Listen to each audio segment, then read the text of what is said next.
What's up everyone, it's your girl Shay here with my channel. If you're new, welcome back to my channel if you've been here before. And as you can see by the title of today's video, I'm doing another anime recommendation video. Like I said, this is going to be an ongoing series on my channel, so I decided it was a great time to do a part 2. So let's get started. I have 5 animes I'm going to recommend to you guys, all of various genres. So yeah, not a specific genre or anything like that. So yeah, let's get started with the first anime I have on this list, which is Watakoy. Wataki? I always say that name correctly, but Watakoy, Love is Hard for Otaku. So basically what it's about is you follow a young lady who starts working at an office, and basically she makes friends throughout the office, and one of them she ends up starting a romantic relationship with, and it turns out that they are all nerds. She is a huge fan of like boy love, and her boyfriend that she starts dating during the course of the series is a huge fan of like video games and things like that. And the main reason why I really enjoyed this series because they're older. So this doesn't take place when they're in high school. They're actually working in a corporate office. They're like maybe in their early to mid 20s, and pretty much it's them navigating their relationship together. There's a lot of awkward moments, some weird moments, and they're both just kind of awkward with each other. And the reason why I like it is because it doesn't have the drama that a lot of high school like shoujo animes pretty much have. There's no other woman or anything like that. It's purely just them navigating the relationship while also being very nerdy with each other and also kind of dabbling in each other's interests. There's also another couple in there as well whom also are quite nerdy as well. One of them is very much into cosplay as well as into like boy love, and the other one is very much into also video games as well as I believe like some anime. So it's fun to see the 4 of them get together and just basically nerd out. Like I said, it's definitely a far cry from like anime high school romances, and as someone who is older and who now has had to navigate a nerdy relationship with my fiance pretty much, it's always kind of cool for me to see kind of like the similarities and how I probably was my relationship with my fiance. But yeah, definitely recommend watching it. I watched it on Amazon Prime. They have it available on there, and it is subtitled. I want to say it's like 12 to 13 episodes long, fairly short. I still need to actually read the manga, but I definitely recommend watching this anime. The second one I have on this list is Marmalade Boy. Now, I actually watched Marmalade Boy years ago, and it is also an older anime, probably about like mid 90s, maybe early 2000s sort of anime. Basically what it's about is about this boy and this girl, and they basically become step brother and step sister. And I know some of you guys are like, wait a minute, is it that type of romance? And yes and no, but let me continue on. So basically both of their parents are getting a divorce, and not only do their parents marry each other, but basically Miki's, which is I believe is the main character's girl's name, basically her mom marries the boy's dad, and the boy's mom marries the girl's dad. Now, if that doesn't make anything awkward enough, they also all live under the same roof as each other. How her parents basically explain it is that they, all 4 of them, realize they married the wrong people and decide to get divorced and then marry the other couple's partner. Yeah, that's basically it. So basically the 2 of them are basically now living under the same roof with each other, and then they themselves start to fall for each other. It is a whirlwind romance, and basically there's a lot of drama involved. There's a lot of will they, won't they kind of moments. I absolutely really did enjoy this when I first watched it, when I was like maybe in my early 20s was when I first watched this show, maybe late teens, like 18 or 19 years old when I first watched this. And so I did enjoy it. It is a strange kind of a trope, but I know it's a trope that a lot of people seem to actually kind of like, and it is an anime that I've seen has been fairly popular. A lot of people actually have really watched it. They feel like it's an older anime that they feel like a lot of people should currently now watch, or at least I believe that is the case. But I do recommend it for anybody who is kind of into that trope, and I will say there aren't any like sexual things in it at all. It is very much very tame. At the most they probably kiss each other, and that's basically it. But it is a interesting take on the whole like step sibling relationship kind of a thing, and it's not put in a way that's cringeworthy or in a way that's kind of creepy. So probably watch it, take a look at it. If it's not your cup of tea, definitely turn it off. But I do recommend checking it out if you are someone who are into that kind of romance sort of situation kind of a thing. And if you just want to watch a romance overall that has a lot of drama in it, and once again, like I said, a lot of will they, won't they moments.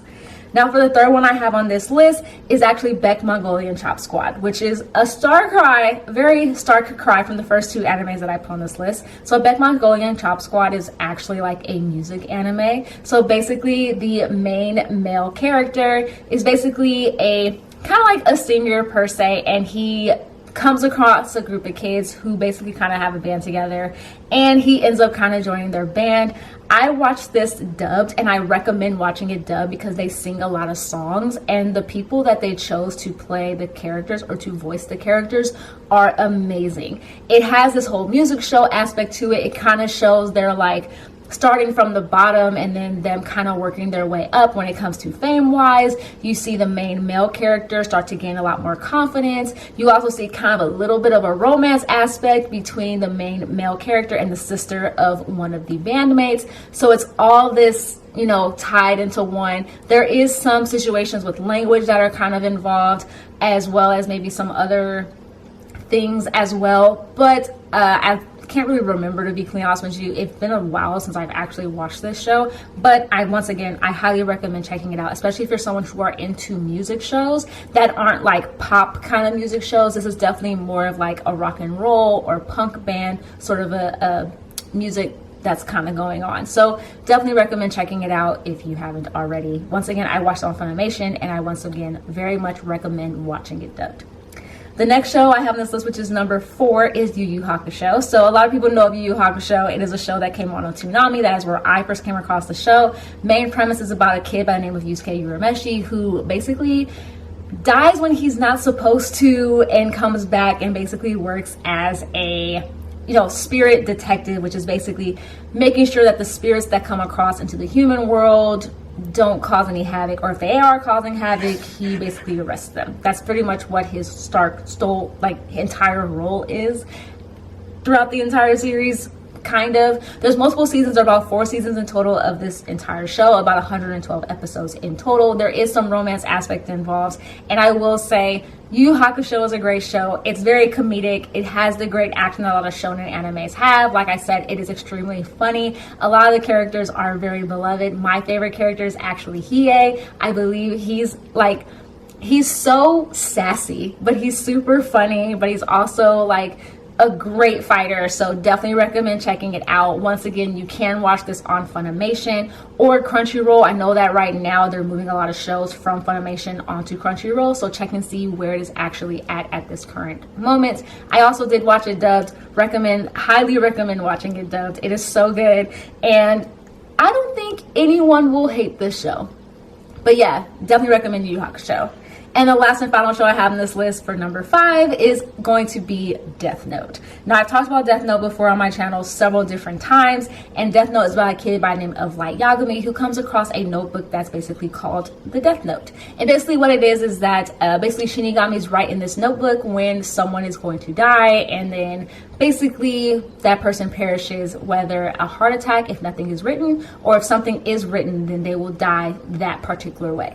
Basically, Light comes across it after a Shinigami by the name of Ryuk actually drops it on purpose because he's curious to see what will actually happen, and he wanted to cause a little bit of havoc.